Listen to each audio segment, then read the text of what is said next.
안녕하세요. 사연 읽어주는 남녀입니다. 오늘도 와주셔서 감사합니다. 그럼 오늘의 사연 바로 시작하겠습니다. 혹시 드라마 응답하라를 아시나요? 그 시리즈에 보면 유난히 장난기가 많고 코미디언 말들 다 따라하고 유행어 따라하는 캐릭터가 하나 나옵니다. 저는 시리즈를 보면서 어라, 우리 시아버님이 젊으셨을 때 딱 저랬겠는데? 라는 생각을 했어요. 저희 시아버지는 엄청 장난이 많으신 분입니다. 연세는 적지 않으세요. 올해 76 딱 되셨거든요.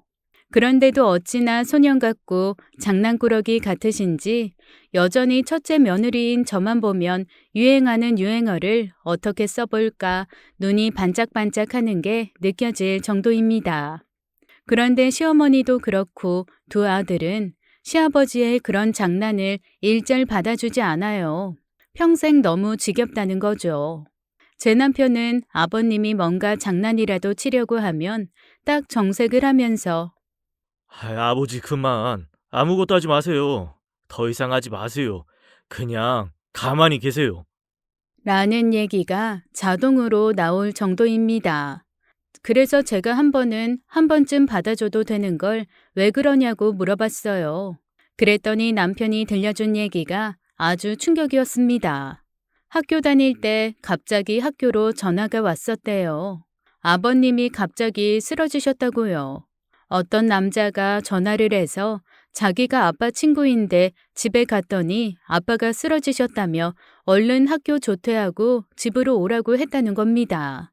당시 남편 담임 선생님이 진짜 엄해서 어지간한 일에는 절대 조퇴를 안 시켜주시는 분이었는데 그날은 남편 보고 얼른 가방 가지고 나오라고 해서 직접 집 근처까지 태워다 주셨대요. 그리고 아버지 어떠신지 꼭 내일 학교로라도 연락하라고 신신당부하고 가셨다는 거죠. 너무 놀라서 남편이 울면서 집에 갔는데 어라, 아버님이 멀쩡하시더라는 거예요. 그래서 남편이 황당해서 이랬대요. 아니 아빠, 쓰러졌다고 학교에 전화했잖아요. 너 야간 자율학습 어지간하면 못 빠진다며. 아빠가 쓰러졌다고 하면 야간 자율학습 빠져도 되잖아. 아이고 어서 와. 삼겹살 먹자. 삼겹살은 바로 구웠을 때 맛있어. 너무 당황스러워서 아무 말도 생각이 안 나더랍니다. 사실 며칠 전에 아버님한테 한번 그런 적이 있었대요. 야간 자율학습 빠지고 싶은데 누구 하나 쓰러지거나 아프거나 돌아가시지 않으면 야간 자율학습 못 빠진다고 우리 선생님이 그랬다고 말이죠. 그 얘기를 듣고 아버님이 본인이 쓰러졌다고 거짓말을 하신 거죠. 야, 아빠 연기 진짜 잘하지 않았냐? 내가 너희 선생님 혹시 내 목소리 알까봐 코도 딱 맞고 사투리 섞어가며 말했는데 어때? 딱 속은 거 같지? 그날 남편은 알았답니다. 우리 아빠 강적이구나. 개그의 진심이고 상황극의 진심이구나. 우리 아빠한테 뭐 함부로 말하면 큰일 나겠다 하고 말입니다. 그것뿐만이 아니었어요. 만우절이면 항상 남편과 서방님은 전전긍긍 했다고 해요. 대체 아버님이 무슨 장난을 칠지 몰라서요. 아버님 장난은 스케일도 크고 시나리오도 아주 치밀했다고 했습니다. 한 번은 아들들 속이겠다고 만우절에 이삿날을 잡고 몰래 이사를 가신 적도 있다네요. 하교한 아들들이 빈집 보고 당황하라고요. 어머님은 그런 장난을 너무 싫어하셨지만 아버님이 치는 장난에 같이 협조 안 하는 것만큼 아버님이 크게 화를 내는 경우도 없어서 어쩔 수 없이 동참하시곤 했대요. 결국 나중에 성질내는 아들들 감당은 어머니 몫이고요. 제가 처음 결혼 앞두고 인사 갔을 때도 아버님이 저한테 장난을 한번 치신 적이 있어요. 분명 만나기 전에는 제 얘기 듣고 그런 며느리가 우리 집에 들어와 준다는 거는 복이다. 큰애 네가 공부도 못하고 잘생기지도 않고 회사도 좋은데 안 다니고 그래서 새끼 저거 박복한 놈이로구만 이라고 생각했는데 세상에 마누라 복 있으려 그랬나 보다 라면서 제 칭찬을 하셨다길래 저는 솔직히 긴장을 안 하고 아버님을 만나러 갔었거든요. 그런데 제가 딱 들어갔는데도 응, 너냐? 앉아라. 이 말씀만 하시더니 계속 저는 쳐다보지도 않으시는 거예요. 그런데 저도 은근 촉이 있거든요. 그리고 남편한테는 아주 나중에 말했지만 대학교 때 개그 동아리였어요. 딱 아버님 하시는 얼굴을 보니까 저희 선배들이 개그하기 전에 밑밥 가는 장난스러운 얼굴이더라고요. 일부러 저한테 쌀쌀맞게 하면서 제 반응을 보고 뭔가 한 방 날리려고 하신 거였죠. 또 제 몸 안에 있는 개그의 피가 그거를 가만둘 수가 없었습니다. 그래서 저도 그렇게 쌀쌀맞게 구시는 아버님한테 아무렇지도 않게 대했죠. 아버님이 에이, 이거 맛없다. 그러면 왜요? 전 맛있는데요. 이렇게 대답하고 아버님이 예, 이건 짜다. 그러면 어머, 달다. 이러면서 아버님과 완전히 반대되게 아버님을 계속 당황스럽게 만들었습니다. 그러자 아버님은 어라, 나는 지금 장난치려고 밑밥 가는 건데 왜 그게 안 먹히지? 이거 어느 시점에서 장난이었다고 얘기를 해야 되나? 하면서 당황하신 기색이 역력하더라고요. 그때서야 제가 쌩긋 웃으면서 그랬죠. 속았죠, 아버님? 메롱. 세상에, 시어머님이랑 남편이 그렇게 웃는 거를 전 처음 봤습니다. 사실 며느리가 처음 만나는 자리에서 시아버지에게 감히 메롱이라고 하겠습니까? 그런데 저희 시아버지는 그게 너무 좋으셨던 거예요. 누구도 자기의 장난을 안 받아주고 며느리한테 틱틱거리면서 장난치려고 밑밥 가는 걸 시어머니가 계속 옆에서 째려보면서 툭툭 쳐서 말리려고만 했는데 제가 그거를 얼른 알아채고 거기에 대해서 더 큰 장난으로 갚으니 시아버지가 정말 파한대소하시더라고요. 그날 저랑 시아버지는 메롱 이거를 대체 몇 번씩 주고받았는지 모릅니다. 나중에 남편이 그러더라고요. 와, 세상에. 시아버지 처음 만나는 자리에서 메롱하는 여자는 전 세계에서 네가 유일하고 최초일 거다. 라고 말이죠. 유일하고 최초인 며느리인 저는 시아버지의 사랑을 몹시 듬뿍 받았습니다. 시아버지는 저를 만날 때마다 항상 장난칠 준비를 단단히 하고 오셨어요. 저도 시아버지를 만나기 전엔 항상 개그 프로그램을 보면서 최신 유행어나 개그맨들이 하는 행동 같은 것들을 익히고 갔을 정도였죠. 그렇게 저희가 죽이 착착 맞는 시아버지와 며느리였습니다. 오죽하면 시어머니는 고개를 설레설레 흔들면서 이렇게 한탄하시곤 했어요. 아이고, 시아버지 늙어서 힘 빠진 줄 알았더니 힘 넘치는 며느리가 들어와가지고 공갈이 더 심해졌어. 아이고, 내 팔자야. 아이고, 내 팔자야. 하지만 말은 이렇게 해도 시어머니는 종종 제게 고맙다고 하셨습니다. 제가 들어온 이후 시아버지가 눈에 띄게 활기 넘치신다고요. 대신 너무 심한 장난 치시려고 하면 꼭 미리 알려달라고 하시더라고요. 이제 어머니도 늙어서 심장이 떨린다면서요. 저는 웃으면서 꼭 그렇게 하겠다고 약속하고 이후로는 시아버지가 좀 스케일 큰 장난을 치시려고 할 때 슬쩍 가족들에게 귀띔해주는 박쥐 역할까지 하고 있습니다. 그렇게 저희는 장난과 장난으로 똘똘 뭉친 가족이 되어갔어요. 싸우는 집보다는 웃는 집이 좋잖아요. 행복한 시부 며느리 관계를 잘 유지하며 지낸 지 6년째였나? 남편의 남동생이 결혼을 했습니다. 그런데 그 상대를 처음 만난 순간 저와 시아버지는 서로 눈빛을 주고받았어요. 이건 쎄하다. 저 사람한텐 절대 장난치면 안 되겠다는 느낌이었죠. 쌀쌀맞기가 얼음왕국 여왕 저리 가라였습니다. 저희는 웃음꽃이 넘치는 집인데 동서는 웃으면서 핀 꽃도 꽝꽝 얼려서 깨뜨려버릴 그런 인상이더라고요. 만나자마자 시아버지가 장난을 한두 번 치려고 했는데 어찌나 냉정하게 딱딱 끊어내던지 오히려 제가 민망해서 있는 대로 푼수를 떨고 하지 뭡니까. 그랬더니 나중에 들려온 얘기가 가관이었습니다. 형님은 정신이 좀 이상하신 거야? 아니면 푼수신 거야? 이렇게 물어봤다고 하더군요. 서방님은 그걸 또 제 남편한테 말하면서 걱정을 하더랍니다. 앞으로 형님 동서 사이에서 형이랑 자기 사이도 나빠지면 어쩌냐고 말이죠. 아, 이 집 형제들 사이 참 좋거든요. 아버님의 장난이 만들어낸 순기능이기는 한데 두 사람이라도 똘똘 뭉쳐야 그 장난에서 살아남을 수 있으니 뭔가 애매한 전우애, 동지애, 동료애 이런 것으로 단단하게 구축된 형제애를 가지고 있습니다. 그러니 각자 마누라 치마폭에 쌓여서 서로 싸움질할 형제는 아니라는 거죠.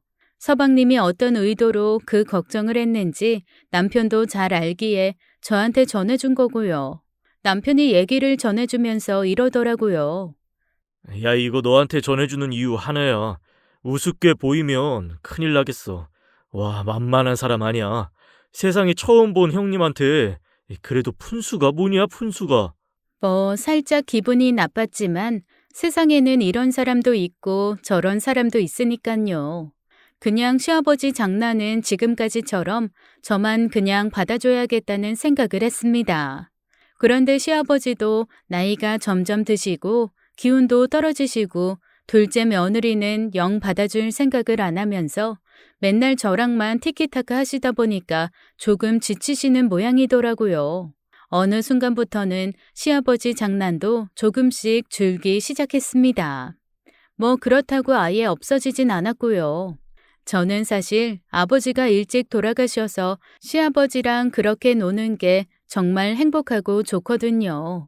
뭐랄까, 저 5학년 때 아버지가 돌아가셨는데 친구들이 사춘기 지나면서 아빠에 대해서 계속 투덜거리는 거예요. 왜 아빠들은 사춘기 겪는 딸한테 어떻게 다가갈지 몰라서 굉장히 이상한 개그하면서 슬금슬금 다가오잖아요. 본인은 뭔가 말도 붙여보고 기분도 풀어주고 대화의 물꼬를 터보려고 하는 그 장난들이 사춘기 여중생, 여고생들한테는 너무 어이없고 유치하고 그래 보이지만 저는 그게 너무 부럽더라고요. 그래서 한 번은 친구들이 우리 아빠 유치해 죽겠어. 정말 되도 않는 개그를 해가지고 짜증나 이런 얘기를 할 때 저도 모르게 펑펑 울면서 나는 그런 아빠가 있었으면 좋겠다고 대성통곡을 해서 친구들을 모두 당황스럽게 만들고 숙연하게 만든 적이 있어요. 오죽하면 그때부터 지금까지 친한 친구 2명은 야, 너 때문에 진짜 그때 당황한 거 생각하면 지금도 등줄기가 서늘해. 아주 본의 아니게 사람 겁나 불효녀 만들고 말이야. 너 아주 나빴어. 라는 얘기를 할 정도입니다. 그래서 저는 시아버지가 저한테 그렇게 장난을 거시는 게 뭐랄까 약간 딸한테 할 수 있는 특권 같은 거를 아버님이 하시는 것 같아서 그런 특권을 누리는 딸이 된 기분이었습니다. 그래서 아마 더 열심히 시아버지의 개그를 받아줬는지도 몰라요. 시아버지도 그런 저를 이해하셨겠죠. 그러니 저만 오면 싱긋 웃으면서 며느리 왔어가 아니라 우리 큰딸 왔어 라고 저를 항상 맞아주셨거든요. 그렇게 시아버지의 큰딸인 저는 시아버지와 개그 코드를 계속 나누면서 둘째 동서와는 다르게 아버님과 계속 좋은 관계를 유지해가고 있었습니다. 그래서 저는 특이하게도 시댁 가는 것을 좋아했어요. 오히려 제 남편이 이렇게 투덜거릴 정도입니다. 아니, 나도 처가댁을 가야 좀 맛있는 것도 얻어먹고 그러지. 우리 엄마 요리 못하는 거 알면서 맨날 우리 집 가냐? 제발 너희 집 좀 가자. 나도 장모님이 해주시는 닭백숙 먹고 싶고 추어탕도 먹고 싶고 육전도 먹고 싶고 꿔바로우도 먹고 싶어. 장모님 요리 먹고 싶다고. 이번 주에 우리 처갓집 가면 안 돼? 안 돼. 나 이번 주에 아버님이랑 같이 쇼핑 가기로 했는데? 아니, 네가 왜 우리 아빠랑 쇼핑을 가? 아예 엄마랑 가시라고 그래. 어머님도 같이 갈 거야. 아버님이랑 쇼핑하고 나서는 어머님이랑 사우나 가기로 했어. 자기야, 진짜 내가 행복한 건 아는데 너무 시댁이랑 친한 거 아니야? 응? 난 시댁이라고 생각해 본 적 없는데? 그냥 난 우리 집인데? 처음에는 남편도 이런 저를 고마워하고 좋아했는데 점점 자기 집 가기 싫어하더라고요. 그래서 혼자 가는 날도 여러 번 있었죠. 시아버지는 그런 저한테 맨날 우리 큰딸 하면서 예뻐해 주셨습니다. 그런데 그때는 몰랐어요. 그냥 제가 좋아가지고 이렇게 왔다 갔다 하는 게 동서한테는 스트레스가 될 거라는 걸 말이죠. 하긴 제가 눈치가 좀 없기는 해요. 대학교 때 개그 동아리 할 때도 저 되게 눈치 없는 캐릭터로 히트 쳤었거든요. 옆에서 심각한 일 벌어지고 있는데 혼자 눈치 없이 딴소리하는 그런 걸로 웃기는 거요. 그게 개그를 자꾸 하다 보니까 일상이 되고 습관이 됐는지 일상생활에서도 그렇게 눈치가 있는 편은 아닙니다. 어느 날 동서가 저한테 전화를 하는 거예요. 형님, 며느리 중 하나가 너무 특출나게 시댁에 들락거리면 나머지 며느리 하나가 좀 힘들어질 거라는 생각은 안 하시나요? 그게 무슨 소리야? 형님이 그렇게 뻔질나게 매주 드나드시는데 제가 한 달에 한 번, 두 달에 한 번 가는 거 어머님, 아버님 성이나 차시겠어요? 그러니까 자꾸 저한테도 너도 좀 와라, 너도 좀 와라 하시잖아요. 근데 저는 형님처럼 집에서 노는 사람도 아니고 일이 있는데 어떻게 그렇게 매주 가겠어요? 동서, 내가 노는 사람은 아니고 프리랜서라면 집에서 노는 사람인 거 맞잖아요. 뭐 집에서 뭐 일 얼마나 하겠어요? 저처럼 매일 9시에 출근해가지고 야근까지 하고 7, 8시에 집에 오는 사람은 프리랜서들 그냥 집에서 논다고 생각해요. 말이야 방구야 싶었지만 워낙 그런 사람이려니 하고 그냥 넘겼습니다. 하긴 프리랜서라고 하면은 아우 집에서 편하게 일하시겠네요 라고 하는 사람들도 많으니까요. 그런데 진짜 프리랜서들은 압니다. 프리랜서가 정말 프리한 시간 없이 365일 24시간 일하는 사람들이라는 걸요. 차라리 출퇴근 꼬박꼬박 하면서 남한테 일도 좀 미루고 그렇게 월급 받는 게 낫지 내가 안 하면 한 푼도 못 벌고 죽어라고 열심히 해야 월급쟁이만큼 버는 프리랜서의 삶. 같은 프리랜서가 아니면 이해하지 못하죠. 그래서 저는 동서에게 더 이상 변명 같은 거 하지 않고 이렇게 말했습니다. 그냥 신경 쓰지 마, 동서. 동서 말대로 나는 프리해서 그냥 어머님, 아버님 한 번씩 들여다보고 그러는 것 뿐이야. 어머님, 아버님이 동서한테 그런 부담 안 주시게 내가 잘 얘기할게. 형님이 어떤 식으로 얘기하실지 제가 어떻게 알아요? 제가 이런 전화했다고 제욕하실지 어떻게 알겠어요? 어쨌건 좀 밸런스를 좀 맞춰주세요.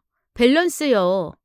동서는 짜증을 끝으로 전화를 툭 끊어버렸습니다.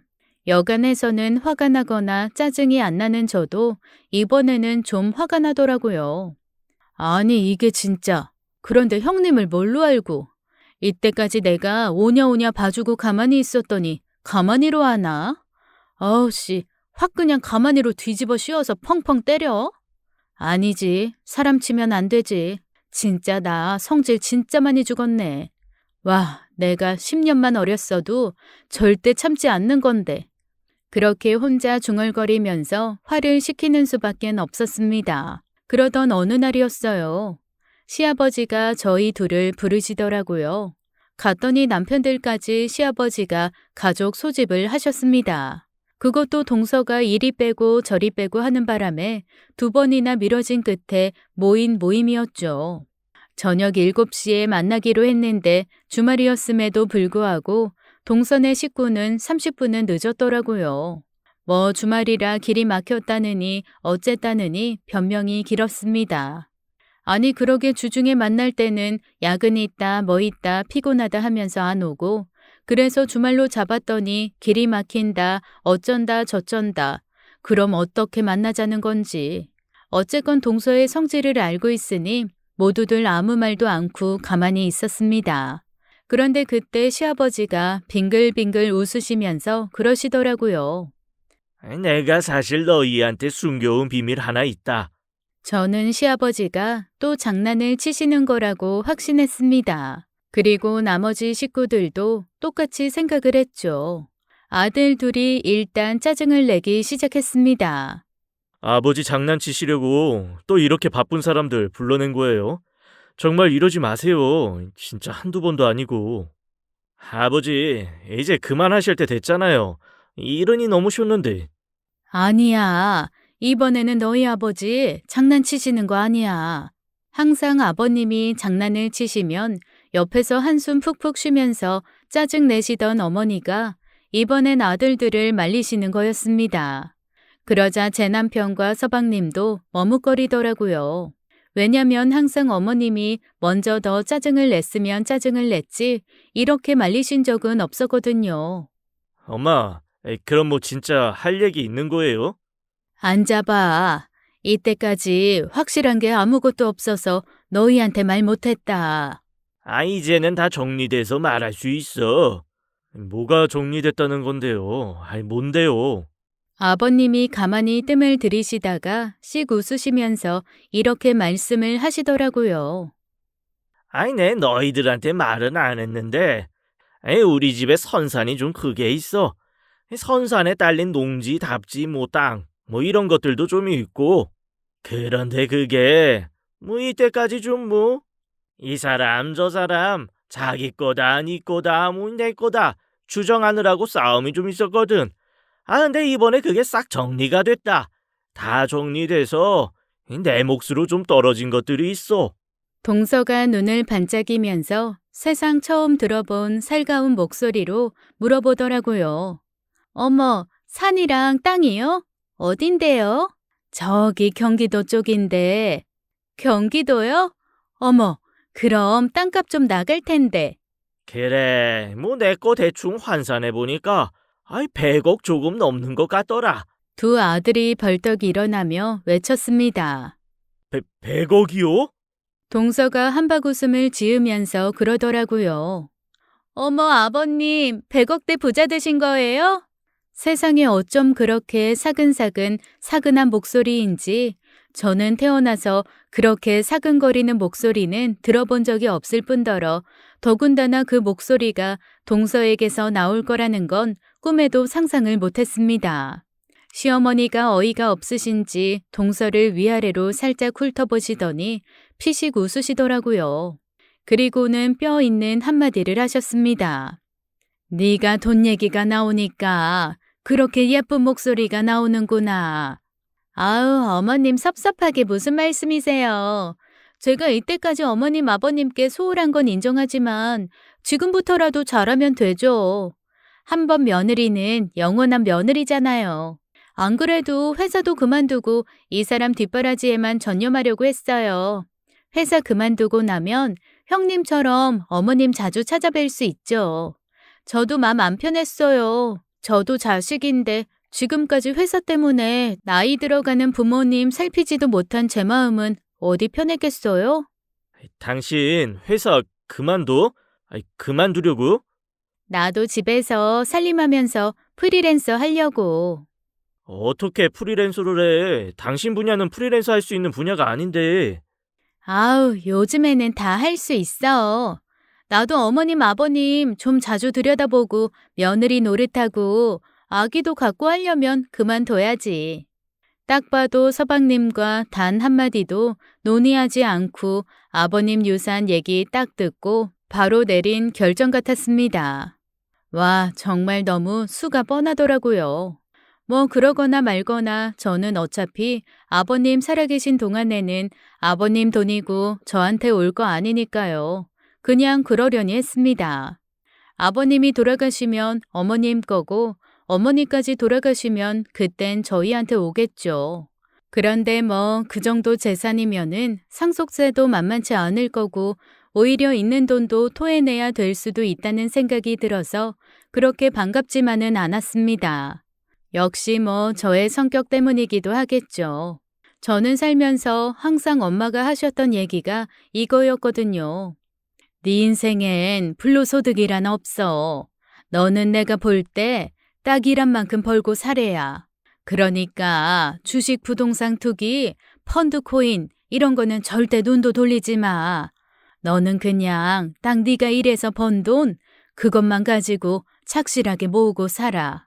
엄마가 어렸을 때부터 너를 쭉 봐왔는데 너한텐 그런 큰 행운은 없는 것 같더라.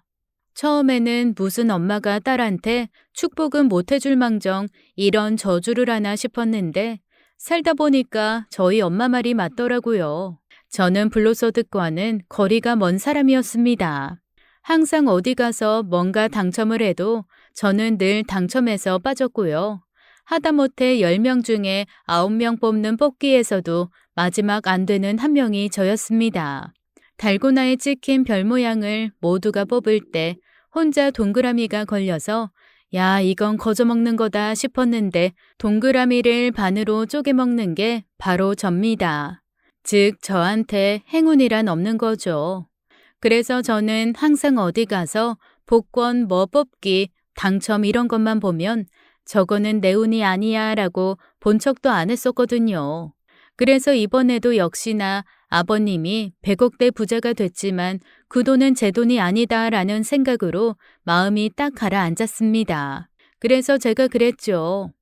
아버님, 그러면 이제 소일거리 하시던 거 건강 상하지 않을 정도로만 줄이시고 집도 좀 좋은 데로 옮기셔서 편안하게 사세요. 안 그래도 저기 이 집도 너무 낡고 해서 너희 엄마 더 늙기 전에 저기 마당 있는 주택 한 분 살게 해주려고 한다. 아이 그래서 요 근처로 마당 있는 작은 주택 하나 알아보고 오늘 계약도 했어. 아우, 잘하셨어요. 어머님 소원이 텃밭 가꾸시는 건데.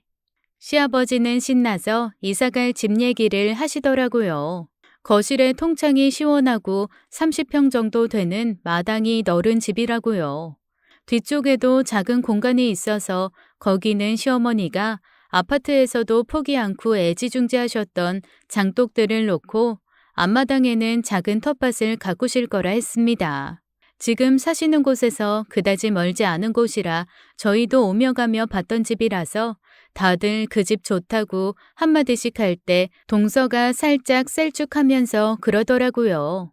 아우, 원래 돈이라는 건 그냥 가만히 두고 지켜야 그게 보존이 되는 건데. 그렇게 부동산에 쓰고 어디에 쓰고 그러면은 목돈도 금방 날아가던데요. 아버님, 이 집도 좋은데 굳이 왜 이사를 가세요? 그러자 아버님이 동서한테 처음으로 냉정하게 이렇게 말씀하시더라고요. 아직 나 살아있다. 응, 너희들 돈 아니야. 그러자 서방님이 몹시 당황한 얼굴로 자기 아내를 툭툭 치면서 아버님께 말했습니다. 아유, 아버지 이 사람 그런 뜻으로 한 얘기 아닌 거 아시잖아요. 그럼 당연히 아버지 돈이죠. 마음껏 쓰세요, 마음껏. 당신 왜 그래 진짜? 아니, 말이야 바른 말이지 뭐. 목돈 건드리면 푼돈 되는 거 그거 사실 아니야? 아이 목돈이 되건 푼돈이 되건 내가 알아서 할 테니까 신경 들 거.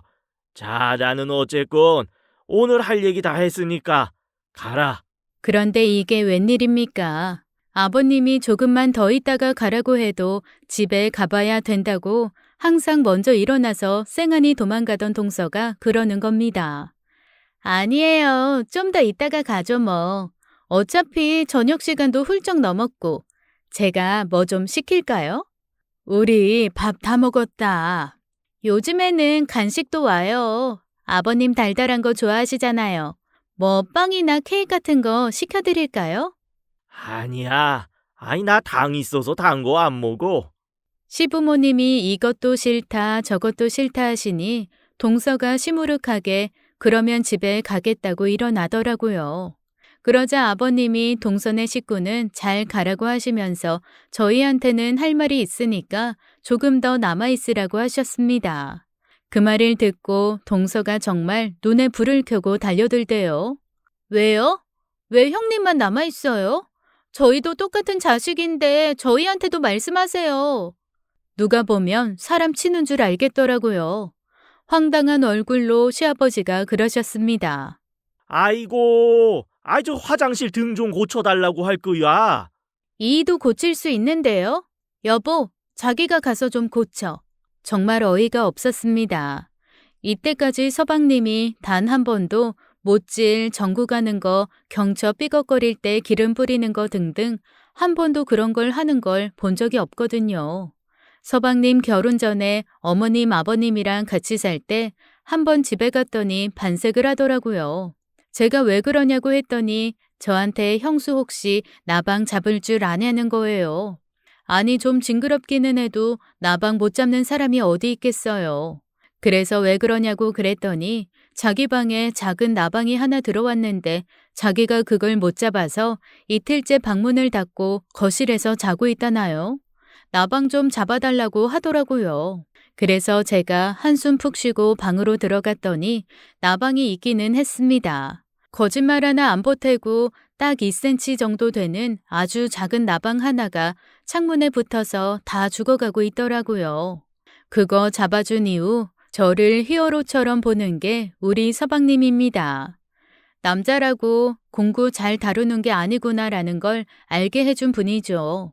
한 번은 이런 일도 있었어요. 그때는 서방님도 결혼해서 나가 살 때였는데 아마 주말이라고 부모님을 뵈러 왔던 모양입니다. 저희가 집에서 쉬고 있는데 전화가 왔더라고요. 그런데 남편한테 이렇게 얘기하는 거예요. 형, 나 지금 저기 엄마 아빠 집 왔다가 가는데 화장실에 전기 나갔더라. 형이 좀 가서 봐줘. 야, 네가 좀 고쳐드리고 오지. 갔으면 간 김에 하면 되지. 그걸 나를 부르냐? 아이, 나 그런 거 못하는 거 알잖아. 그리고 나 저기 화장실 전기는 무서워. 감전돼. 그 어떻게 물 있는 곳에서 전기를 만져? 야, 너는 뭐 감전되고 나는 고무인간이냐? 나는 뭐 감전해서 안전하냐? 아이, 형은 잘하잖아. 어쨌건 나 간다. 형이 좀 와서 고쳐주고 가. 엄마 아빠 저기 어두워가지고 밤에 화장실도 못 쓰신대. 아우, 웬수 진짜. 그날 쉬던 남편은 서방님 전화를 받고 가서 전구를 갈아드리고 왔습니다. 그 정도도 못하는 사람이 서방님인데 아니 자기가 하겠다는 것도 아니고 대뜸 자기 남편 시키려고 밀어넣는 동서가 얼마나 어이가 없었는지요. 당황한 건 서방님이었습니다.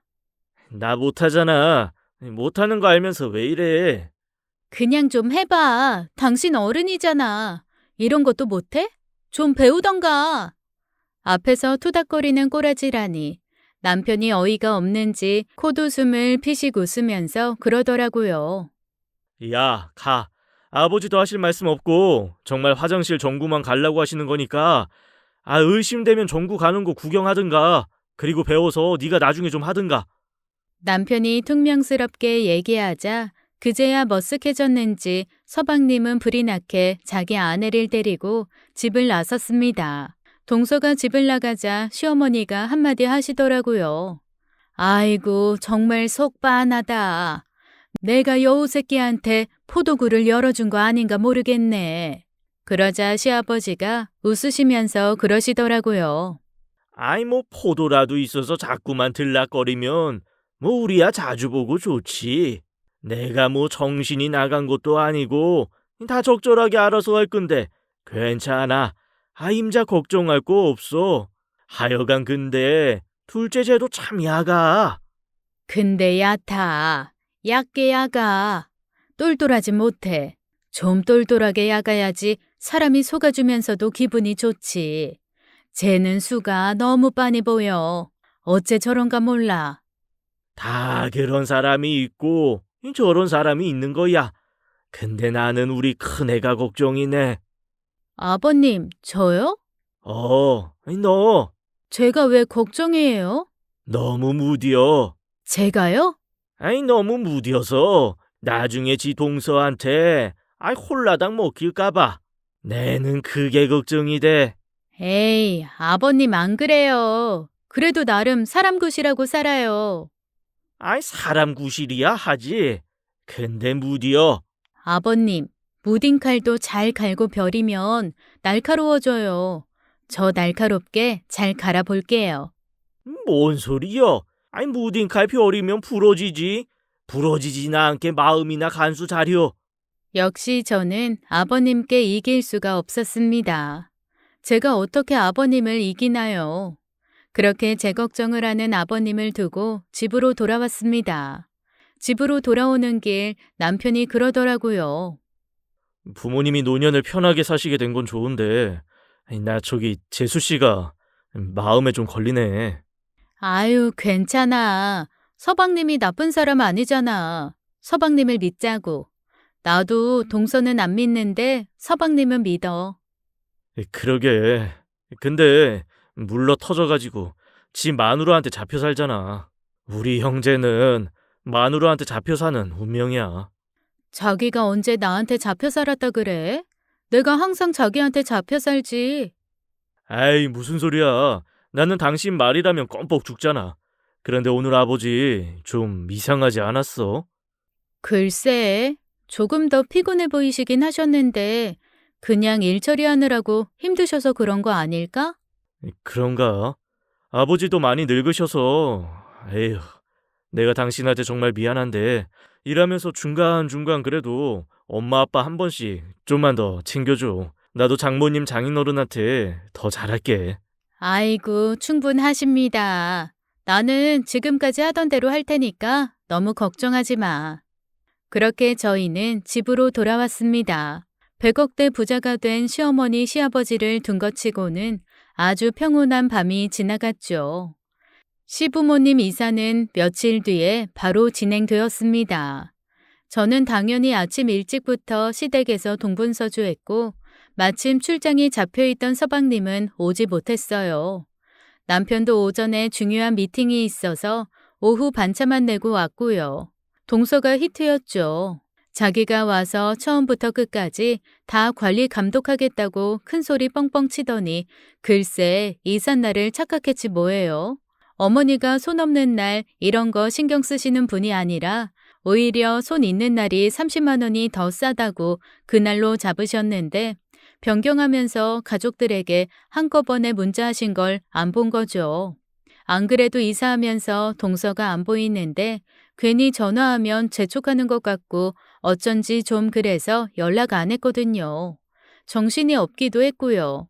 막 이삿짐 다 풀고 그릇 하나하나 닦아서 넣어두는데 그제야 생각이 나더라고요. 오후 3시쯤 되었나 그때 전화를 했더니 안 받대요. 바쁜가 보다 하고 넘겼는데 정리 다 끝내고 6시 반쯤 됐을 때 어머니에게 전화가 온 겁니다. 어머니, 어디세요? 어디긴 집이지. 집 어디요? 어디긴 이사한 집이지. 넌 무슨 애가 네가 다 할 것처럼 하더니 하루 종일 연락도 안 되다가 갑자기 이게 무슨 전화야? 이사 오늘이었어요? 내일 아니에요? 저 내일인 줄 알고 오늘 짐 정리 마지막 도와드리려고 지금 왔는데 집 비어 있어서. 아니 내가 날짜 옮겼다고 2번이나 말했는데 넌 내가 쓰는 문자는 안 보니? 얘 지금 너랑 얘기할 기운도 없다. 피곤해. 네 형님이랑 둘이 부엌 정리 다 하고 이제야 좀 쉰다. 나중에 통화하자. 나중에. 시어머니가 전화를 끊으시면서 뭐라고 중얼거리시는데 딱 느낌이 오더라고요. 동서의 신경질이 저한테 향할 거라는 강한 확신이요. 아니나 다를까 바로 제 전화가 울렸습니다. 동서, 안 그래도 내가 아까 전화를 제가 말을 잇기도 전에 동서의 우다다다가 쏟아졌습니다. 혼자만 트려고 그랬냐는 말부터 사람이 그러면 안 된다는 말까지 대체 왜 제가 이런 말을 들어야 하는지 모르겠지만 여튼 동서는 저에게 오만 신경질을 다 내더라고요. 그냥 대충 듣고 끊었습니다만 속은 시끄러웠습니다. 다행히 부모님은 그런 제 마음을 알고 토닥여 주시더라고요. 뒤늦게 온 동서는 절 쳐다보지도 않고 괜히 다 정리해 놓은 찬장만 다시 들쑤시며 다시 닦아서 넣는다 어쩐다 하다가 시어머니에게 퉁박만 들었습니다. 멀쩡하게 다 정리해 놓은 거 왜 해집냐는 거죠. 그러니까 그 밤에 이불 빨래를 하겠다고 하네요. 역시 또 시어머니에게 한 소리 들었습니다. 이불 빨래 날 맑은 날에서 마당에 널을 거니까 그냥 아무것도 하지 말라고 말입니다. 새 집에 온 지 1시간 만에 잔뜩 삐진 동서가 쌩하니 집으로 가버리고 저도 두 분을 두고 집으로 갔어요.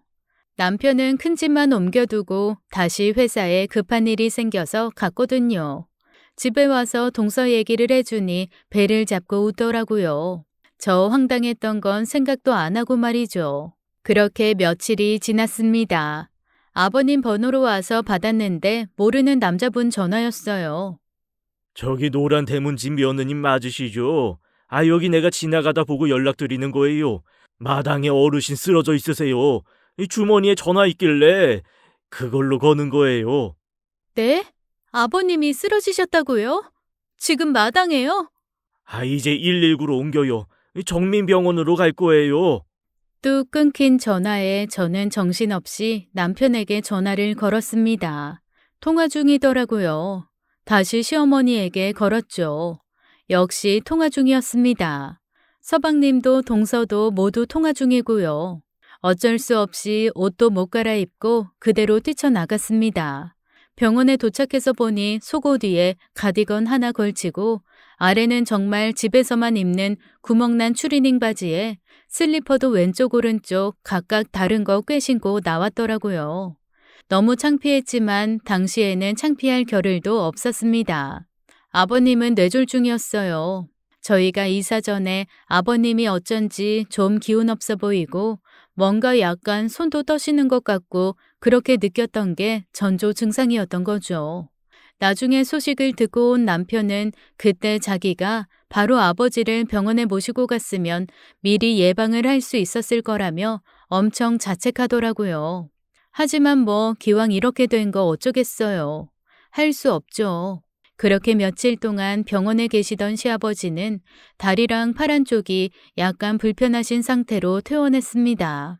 말도 조금 어눌해지시고 몸도 예전처럼 편하시진 않았지만 그래도 거동은 가능하셨어요. 요양보호사 선생님을 한 분 모시면 아버님 충분히 어머님이랑 같이 집에서 생활하실 수 있을 정도였죠. 뭐 저도 어머님 아버님 자주 뵈러 갈 거니까 아버님 식사 지원이라던가 화장실 가는 거 도와드리는 거 목욕시켜 드리는 거 이 정도만 누가 한 명 도와주면 충분히 집에서 간병 가능하겠더라고요. 그래서 요양보호사 선생님을 찾으려고 하는데 동서가 그러는 거예요. 간병 제가 할게요. 모두가 뜨악했죠. 시어머니조차 믿지 못하시는 눈치였어요. 제가 간병한다고요. 저 간병 잘해요. 돌아가신 할머니도 제가 간병 되게 잘해드렸어요. 아니 너 직장도 있는 애가 무슨 간병을 한다 그래. 회사 그만두면 되죠. 어차피 그만둘 거라고 말씀드렸잖아요. 아버님 간병 제가 할게요. 어머님도 볼 일 있으시면은 그냥 편하게 볼 일 보고 다니세요. 아버님 간병 혼자 해도 돼요. 뭐 완전히 몸을 못 쓰시는 것도 아니고 형님 가끔 와서 도와주시면 혼자서 충분히 가능해요. 동서의 말을 모두가 못 믿어했지만 동서의 뜻은 확고했습니다. 본인이 간병을 하겠다는 거죠. 남편은 그러더라고요. 아무리 전문 요양보호사라지만 그래도 남인데 가족이 하는 게 좀 더 낫지 않을까라고 말입니다. 시어머니는 뭔가 의심쩍으셨는지 동서한테 그러셨어요. 요양보호사 선생님들도 돈은 받으신다는데 그러면 내가 너한테 얼마를 주면 되니? 아우 어머님 서운하게 무슨 돈 얘기하고 그러세요. 어차피 가족들끼리 돌아가면서 간병하는 거 너무 당연한데 돈 얘기하지 마세요. 서운해요. 남 같잖아요. 그런데 참 이상하죠. 동서가 그렇게 얘기하는데 저는 왜 고맙다, 신통하다, 착하다라는 생각보다 오싹하다라는 생각이 먼저 들었을까요? 그래도 여자로서의 촉과 느낌은 아직 살아있는 건지 동서가 말을 하는 게 전혀 진심처럼 느껴지지 않았습니다. 어머님도 마찬가지이신 것 같았어요. 나중에 어머님이 그러시더라고요. 내가 며느리 두고 할 얘기는 아닌데 나도 될 수 있으면 네 아버지 옆에 같이 붙어 있을 테니까 만약에 내가 조금 볼 일 때문에 시간을 좀 길게 비우게 되면 그때는 내가 너한테 연락할 테니까 네가 집에 좀 와 있어라. 아버지랑 쟤 둘만 두지 말자. 어머님 말씀을 듣는데 마음이 아프더라고요. 그래도 똑같은 자식이고 며느리인데 그런 얘기를 해야 되는 어머님 심정은 어떠시겠어요. 그래서 최대한 어머님한테 밝게 말씀드렸죠. 아우, 어머님 걱정하지 마세요. 저희 집에서 어머님 집까지 걸어서 5분이에요. 진짜 언제든지 레디 고 하고 있을 테니까 필요하시면 언제든 말씀하세요.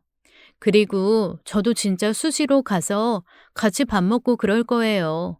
아버님 여러 사람이랑 말 걸어주고 자꾸만 인지 자극해주는 거 되게 중요하대요. 그래서 이 사람하고 시끌시끌하게 지내는 게 훨씬 좋다니까 저희 그렇게 한 지붕에 사는 사람들처럼 시끌벅적 살아요. 어머님은 제 손을 꼭 붙잡고 고맙다 몇 번이고 말씀을 하셨습니다. 그리고 진짜로 그날부터 저희는 계속 아버님 집에 모였습니다. 병원에서도 놀랄 정도로 아버님의 회복 속도는 빨랐어요. 그런데 참 이상하더라고요. 아버님 회복 속도가 빠르면 간병을 하고 있는 사람들은 행복해야 되잖아요. 그런데 동서는 어쩐지 그게 싫은 듯한 눈치였습니다. 특히 저희가 자꾸만 집에 가면 "아우, 또 오셨어요?" 라면서 불쾌한 기색을 역력히 드러내더라고요. 즉, 자기 혼자 있어도 되는데 왜 자꾸들 오냐는 거죠. 그래서 제가 몇 번은 참다가 결국엔 한마디 했습니다. "동서, 혹시 우리 와가지고 귀찮아? 사실 동서가 귀찮은 일 없잖아. 아버님 자꾸만 말 걸어드리고 이것저것 언어 자극을 줘야 빨리 회복되신다니까 이렇게 여러 사람 와서 얘기하는 거 조금 번거롭더라도 치료의 일종이다라고 생각하고 좀 참아." 아우, 제가 언제 뭐라고 했나요? 형님은 정말 사람 이상하게 만드는데 뭐 있으신 것 같아요. 내가 또 언제 사람을 이상하게 만들었다 그래. 그렇게 말하지 말고. 아니, 맞잖아요. 제가 아버님 회복되는 게 싫겠어요? 그리고 사람 많이 오는 거 싫다고 한 적도 없어요. 연락도 없이 불쑥불쑥 오시니까 또 오시냐고 그렇게 말했던 것 뿐인데 제 말을 곡해하고 음해하시니까 저도 별로 기분이 좋진 않네요. 동서, 음해라니. 뭘 그렇게 무섭게 말을 해. 나 정말 그런 의도 아니야. 알잖아. 형님, 고민 척하면서 여우짓 하는 거 내가 모를 것 같아요? 시어머니 눈에 들려고 이래저래 수쓰는 거 모를 것 같냐고요. 저 눈치 백단이에요. 형님이 아무리 그래봐야 저 못 이겨요. 괜한 힘쓰지 말고 그냥 생긴 대로 사세요. 하도 말 같지도 않은 소리를 하니 대꾸할 단어가 떠오르지 않더라고요. 그런데 속에서 치밀어 올라오는 성질은 어쩔 수가 없었습니다. 제가 풀 수 있는 방법이 뭐 별 수 있나요? 남편만 잡았죠. 제가 신경질 낼 대상이 남편밖에 더 있겠어요? 그랬더니 남편도 고개를 설레설레 흔들면서 그러더라고요. 그 자식은 어떻게 그런 여자한테 빠져가지고. 나도 영 마음에 안 들어. 진짜 말 한마디가 아주. 나 너무 짜증나. 아버님, 어머님 생각하면 자주 가야 되는데 거기 동서가 그렇게 들어앉아 있으니까 가고 싶지도 않고. 혹시 그걸 노린 건가? 뭘 노리긴 뭘 노려. 그래, 그런 사람은 아니겠지.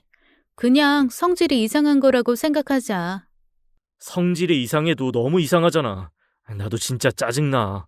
그래도 어쩌겠어요. 어머님이 혼자서 동서랑 같이 있는 거 생각하면 저는 또 동서한테 눈총 받을 걸 생각하면서도 시댁으로 발걸음이 옮겨지더라고요. 그날도 아버님, 어머님, 그리고 저희 부부, 동서의 서방님까지 모두 모여서 점심을 먹고 있던 주말이었습니다. 날이 참 화창했어요. 마당에는 꽃도 피고 있었고요. "아버님, 꽃이 너무 예뻐요. 가까이 가서 꽃 보실래요?" 아버님이 약간 정확하지 않은 발음으로 그러겠다고 하셨습니다. 그래서 저는 휠체어에 아버님을 태워서 살살 마당으로 나갔죠. 마당 아래서 꽃을 보는데 갑자기 아버님이 경련을 일으키시는 거예요. 너무 놀랬습니다. 경련을 일으키고 갑자기 입에서 거품도 나고 눈도 뒤집어지고 정말 제가 기절하는 줄 알았습니다. 급하게 앰뷸런스가 오고 아버님이 실려가셨는데 정말 아무 생각이 안 나더라고요. 두 아들이 앰뷸런스에 같이 타고 가고 저는 시어머니를 모시고 택시를 잡아 탔습니다. 그때는 너무 정신이 없어 동서가 같이 가는지 마는지도 신경 쓸 겨를이 없었죠. 허둥지둥 병원에 내렸는데 남편과 서방님이 병원 밖에 서 있더라고요. 아버님은 어떠셔? 아우, 진짜 우리 아빠 진짜. 왜? 잠깐 속이 울렁거려서 토하신 건데 그 순간에 또 장난이 치고 싶으셨대. 그래서 쓰러지신 척했대. 앰뷸런스 안에서 바이탈이고 뭐고 다 정상이었고 병원 도착할 때쯤에 눈 뜨시더니 괜찮다 하시더라고. 그래도 혹시 모르니 검사해보자고 병원 등록하는데 슬그머니 와서 그러시는 거야. 진짜 괜찮다고. 앰뷸런스 타고 반쯤 왔을 때부터 정말 괜찮아졌는데 그냥 계속 아픈 척 하셨다고. 나 오늘 영감 내가 없앨 거야. 오늘 내 손에 네 아버지 초상 치른다. 이 영감탱이를 진짜.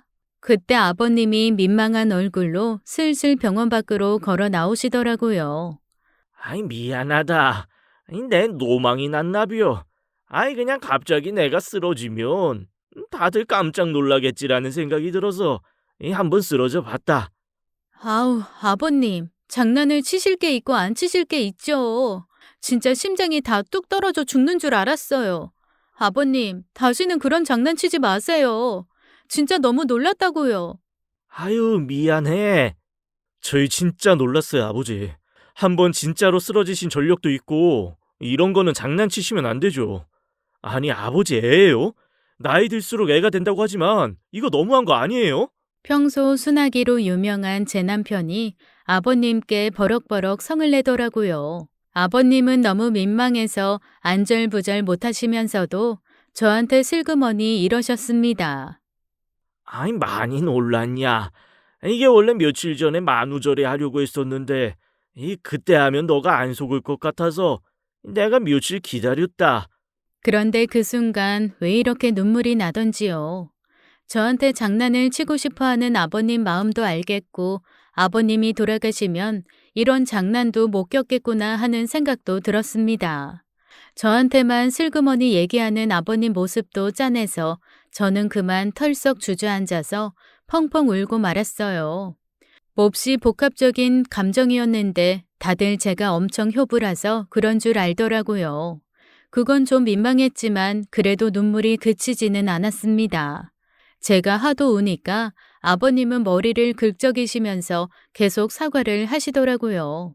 화도 나고 너무나 황당했지만 그래도 아버님이 무사하시다는 사실에 안도의 숨을 내쉬었습니다. 저희 아버님의 장난기를 아시는 주치의 의사 선생님이 따라 나와서 말씀하시더라고요. 큰일 아니어서 다행입니다만 이런 식으로 장난치시면 안 돼요. 어르신 이런 장난치시면 정말로 위급한 환자가 자칫 잘못될 수도 있어요. 정말 하시면 안 돼요. 라고 무섭게 말씀하시면서 아버님을 긴장하게 만들었죠.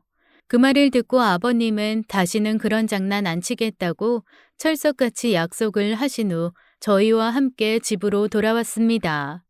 그런데 문제는 거기서부터 발생했어요. 집으로 돌아오는 순간 저희 눈에 너무나 황당한 장면이 보였습니다. 사실 집으로 가는 길에 제가 물었거든요. 동서는요? 동서는 같이 안 온 거예요? 다들 나왔으니까 집 지키고 있겠죠 뭐. 아버지 무사하시다고 전화할게요. 아이, 뭐 저기 5분이면 집에 도착하는데 들어가서 얘기해. 그렇게 집에서 걱정하고 있을 동서를 떠올리며 부지런히 발걸음을 옮긴 건데 마당에서부터 보이는 동서의 모습이 너무 어이가 없는 겁니다. 집에 음악을 크게 틀어놓고 너무 신나게 춤을 추고 있는 거예요. 저는 처음에 동서가 미친 줄 알았습니다. 세상에 아버님이 쓰시던 이불이며 각종 옷이며 그런 거를 휘휘 날리면서 가라, 아주 가라, 썩 가라 이런 추임새를 넣으며 노래를 하고 있는 거 있죠. 제가 너무 당황해서 어머님 아버님의 얼굴을 봤는데 어머님 아버님은 이미 영혼이 빠져나간 표정이었어요.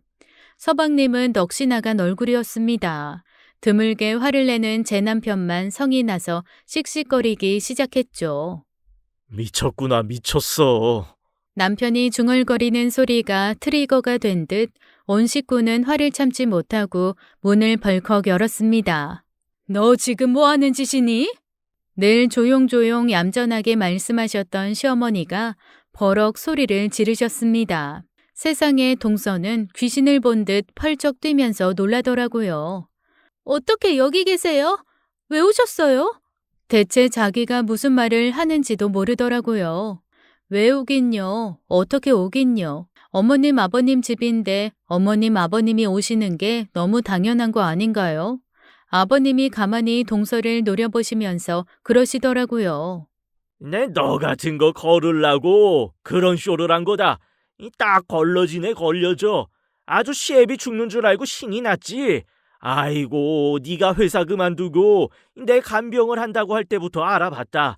다들 여우한테 포도 창고 맡기는 격이라고 했지만 그래도 나는 일말의 믿음이 있었다.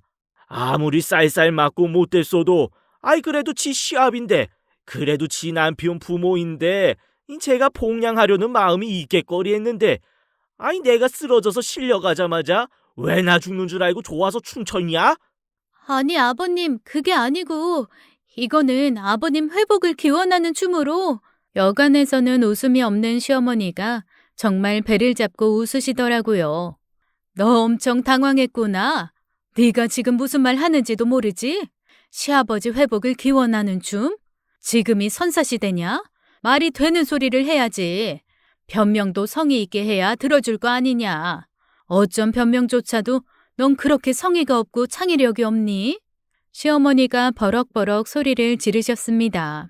동서는 자기가 무슨 말을 하는지도 몰라 혼미한 얼굴로 서 있더라고요. 그런데 참 이상하죠.